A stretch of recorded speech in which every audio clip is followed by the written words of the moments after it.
Please don't leave me, Nagatoro. Heyo guys, yes, I am here to say that this is one of the best romance mangas and also hopefully soon to be animated animes. Seriously, where's the 3rd season? I've been waiting forever, and while we're on that topic, where's the 4th season of Rent-a-Girlfriend? The rag agenda never ends, but seriously though, I'm sorry if this is the first time that you're finding out about this, but don't toy with me, Nagatoro is coming to an end. As I write and say this, Nanashi has confirmed that this will end at chapter 154, and we are 3 chapters away from the conclusion of one of the unlikeliest peak romance stories that I've had the pleasure of following, and I just can't help but make a video about this, and I just really wanted to talk how it quickly became one of my favorite romance series. And sometimes while reading it, I thought that this might be my favorite romance anime manga.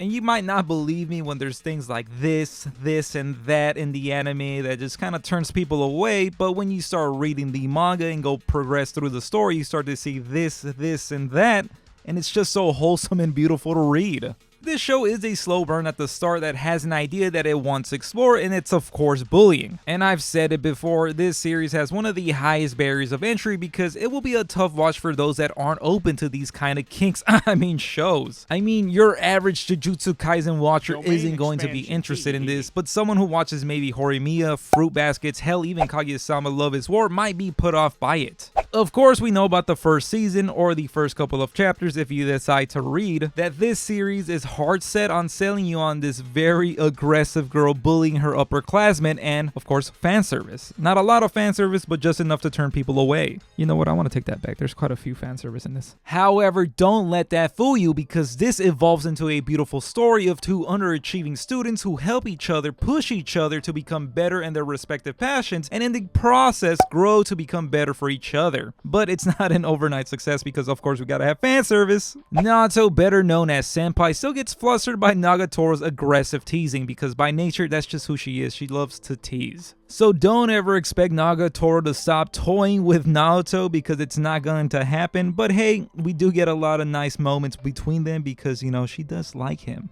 But hey, that's progression, that's development. The bullying has devolved to teasing, alright? It's an improvement. So of course with the continued teasing, and by that nature, we do get some slower pacing because we do sacrifice some chapters for just straight up little teasing chapters and not a lot of progression to the actual romance of the story. And of course, let's take into account that this story has been going on for 7 years now, and some might say that 7 years for this type of story is too long and it might have overstayed its welcome. And I'm here to say that this story has never overstayed its welcome because here with the slower pace, it feels justified by how much these characters have grown. There's a reason why us the fans call Naoto Chadpai instead of Senpai. That sad, weak, wimpy crybaby from that first episode is no more as he's manned up before our very own eyes and we fucking cheer for him now. He actually stands up for himself now, we just root for that, but he doesn't do it all the time, and of course not against Nagatoro, because then what would she have to do in this story? More on that in a bit. But he's also more determined on his goals and becoming a better artist and overall a better person to be worthy of Nagatoro. And yes, Hayase Nagatoro also gets development. She is still that little brat that teases Naoto, but we find that she can also be very self-conscious about her shortcomings, that she isn't perfect, that she isn't good enough, and even downright cowardly since she was ready to run away and never fight in judo again. But with the help of Naoto, they both change their lives for the better, and in turn also grow their romantic relationship into something so sweet, so wholesome that it's downright diabetic. Any romantical push here is character progression too. It was really nice to see Naoto's fear of Nagatoro become one of admiration. But honestly, it just might be Stockholm Syndrome because these two are always stuck in that art classroom all the time, so maybe Naoto is just a victim. But nah, this is Chadpai we're talking about, and he actually stands up to Nagatoro.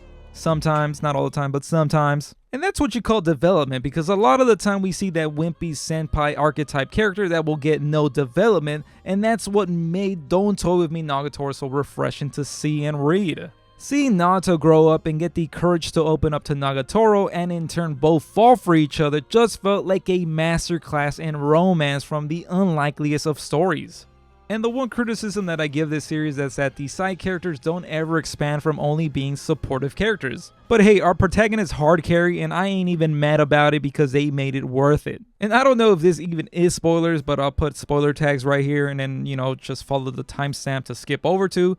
But of course, they confess and become an official couple, and to me, this has been one of the most satisfying payoffs in romance, and I've been really enjoying the post-confession arc.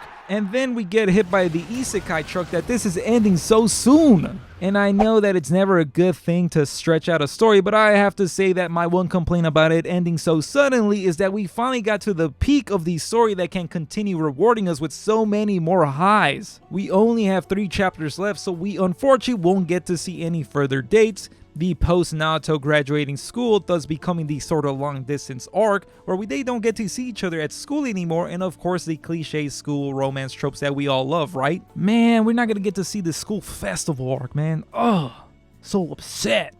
And yeah, I get it, this series has gone on for 7 years, and you know, it's never good to drag out a story. You can even argue that this story did that, especially with how long it took to get to the confession. But now that we have made it to the promised land with Naoto and Nagatoro as an official couple, we have experienced them going through so many new things, like sharing the news with their friends about their official relationship, that they had their first kiss, and of course that they had their first fight as a couple. This to me feels like these characters still have a lot more life to be explored, so this sudden news that it's ending just felt like a sucker punch. This is a weekly manga, so we do have close to 2 months more of the series, but it's just not enough with just 3 chapters. And I'm not asking for this to continue for 3 more years. I mean, it would be nice, but please, just a little more. But like, you know, as they say, all good things must come to an end. And in the case of Nagatoro, its sudden ending grants it the greatest of compliments that it left us, the readers, wanting so much more. Unless Nanashi is ready to announce the title of their next manga as Please Marry Me Nagatoro, that would be fucking awesome. Like, come on, tell me that wouldn't be great. Tell me that wouldn't slap.